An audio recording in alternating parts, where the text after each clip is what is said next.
Hello বন্ধুরা, আজকের recipe chicken curry. তো আমরা ঠিক অনুষ্ঠান বাড়ির মতো চিকেন কারিটা বানিয়ে নেব।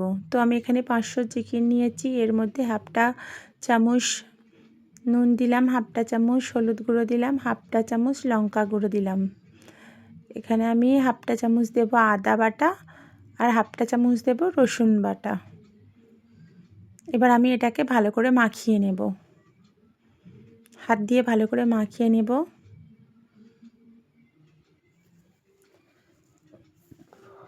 এখানে আমাদের মাংসে মশলা মাখানো হয়ে গিয়েছে। এবার আমরা এটাকে 10 থেকে 15 মিনিট রেস্টে রেখে দেব।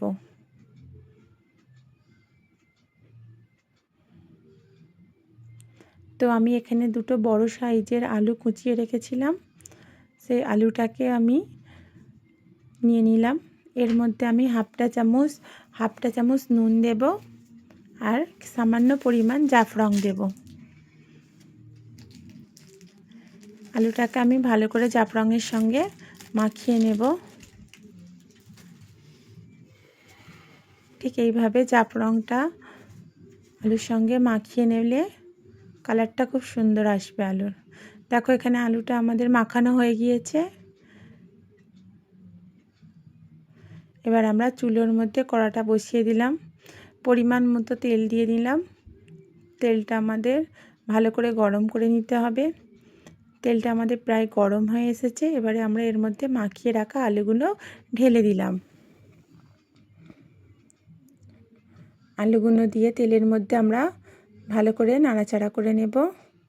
হাতে কিছুক্ষণ সময় নিয়ে আমাদের আলুগুলোকে লাল করে নিতে হবে। দেখো আমাদের আলুগুলো প্রায় লাল হয়ে এসেছে। এবারে আমরা তেল থেকে আলুগুলোকে তুলে নেব।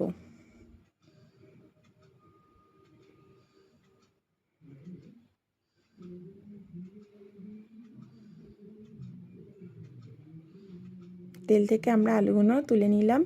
এই তেলের মধ্যে আমরা দেব তেজপাতা, দালচিনি, লং আর এলাচ।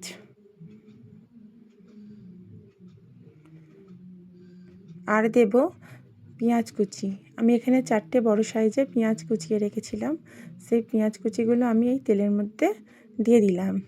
এবার আমি ভালো করে তেলেতে পেঁয়াজগুলোকে উল্টে পাল্টে লাল করে নেব। কিছুক্ষণ সময় নিয়ে নাড়াচাড়া করে ভালো করে পেঁয়াজগুলোকে লাল করে নিতে হবে।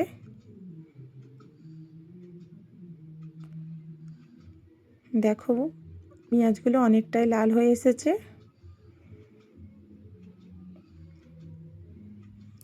এবারে আমরা এর মধ্যে যে মশলাগুলো অ্যাড করব সেগুলো হচ্ছে, প্রথমে দেব হাফ চামচ নুন, হাফ চামচ হলুদের গুঁড়ো। এবার দেব আমি হাফ চামচ লঙ্কা গুঁড়ো, আর জিরে আর ধনে আমি একসঙ্গে গুঁড়ো করে মিশিয়ে রেখেছিলাম, সেটাই আমি 1 চামচ দিয়ে দিলাম। তো মশলাটাকে আমি ভালো করে কষিয়ে নিলাম। দেখছো মশলাটাকে ভালো করে কষিয়ে নিলাম। এবার দেব হাফ চামচ আদা বাটা, হাফ চামচ রসুন বাটা। এবারে আরও ভালো করে আরেকবার মশলাটাকে মিশিয়ে নেব। মশলাটাকে ভালো করে কষিয়ে নেব। কষিয়ে নেওয়া, দেখো মশলাটা অনেকটাই ভালোভাবে কষে গিয়েছে। এবারে আমরা মাখিয়ে রাখা মুরগির মাংসটি মশলার মধ্যে দিয়ে দেব। মাংসটি দিয়েও আমরা ভালোভাবে কষিয়ে নেব। ঠিক হাতে আমাদের 5 থেকে 6 মিনিট সময় নিয়ে এই তেলের মধ্যে মাংসটাকে ঠিক এইভাবে বারবার নেড়ে নেড়ে কষিয়ে নিতে হবে। আমার ভিডিওটা যদি তোমাদের ভালো লেগে থাকে বন্ধুরা, তোমরা আমার চ্যানেলটা সাবস্ক্রাইব করে দিও, পাশে থাকা বেল আইকনটা ক্লিক করে দিও, তার সঙ্গে একটা লাইকও করে দিও। দেখো এখানে আমি একটা টমেটো কুচিয়ে রেখেছিলাম, সেই টমেটোটাকে ভালো করে মিক্সচার গ্রাইন্ডারে বেটে তার পেস্টটা দিয়ে দিলাম। টমেটো বাটাটা দিয়েও ভালোভাবে আমাকে এইভাবে কষিয়ে নিতে হবে।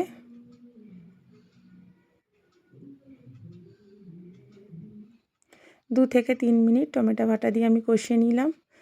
এবার আমি এর মধ্যে সামান্য জল অ্যাড করব, হাফ কাপের মতো জল দেব।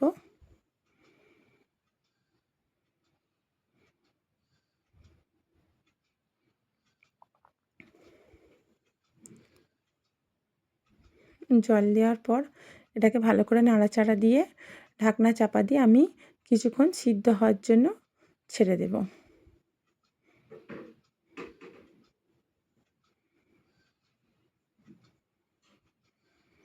দেখো মাংসটা প্রায় অনেকটা সিদ্ধ হয়ে এসেছে।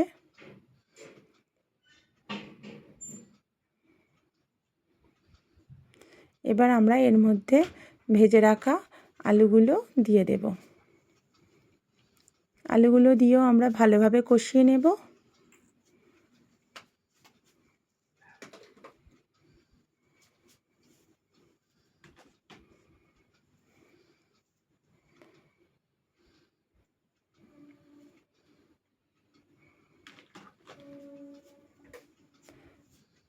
আরও হাফ কাপ জল দেব।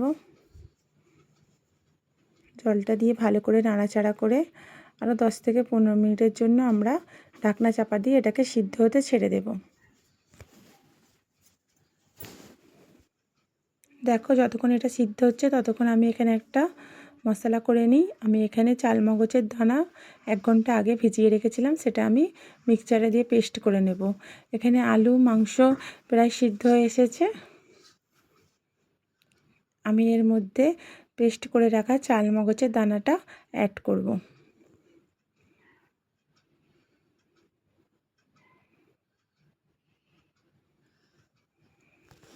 চালমগজের দানাটা দিয়ে দিলাম। চালমগজের দানাটা দেওয়ার পরে ভালোভাবে নাড়াচাড়া করে কষিয়ে নিতে হবে আমাদের। মিক্সচার গ্রাইন্ডারের মধ্যে সামান্য জল দিয়ে ধুয়ে ওই জলটা আমি দিয়ে দিলাম।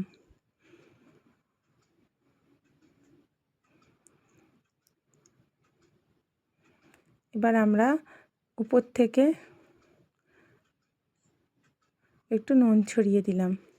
তোমরা নুনটা চেক করে নুন ছড়াবে। আমি নুনটা চেক করে দেখেছি সামান্য নুন কম ছিল, ওই জন্য আরও হাফটা চামচ নুন দিলাম। এবার আমি সামান্য কুচিয়ে রাখা ধনেপাতাগুলো উপর থেকে ছড়িয়ে দেব। এবার ঢাকনা চাপা দিয়ে এগুলোকে আমি সিদ্ধ হতে দেব। এর মধ্যে চিড়ে রাখা 3 থেকে 4টি কাঁচা লঙ্কা ছড়িয়ে দেব, আরও সিদ্ধ হতে দেব। দেখো আমাদের চিকেন কারি রেসিপি প্রায় রেডি হয়ে এসেছে। তোমরা এটাকে সাদা ভাতের সাথে বা ফ্রায়েড রাইসের সঙ্গে বা তোমরা নান পুরির সঙ্গে বা জালি পরোটা বা কোনো পরোটার সঙ্গে ট্রাই করতে পারো। দেখতে যত লোভনীয়, খেতেও তত টেস্টি। তো আজকের ভিডিও এখানেই শেষ করলাম। সবাই ভালো থেকো, টাটা।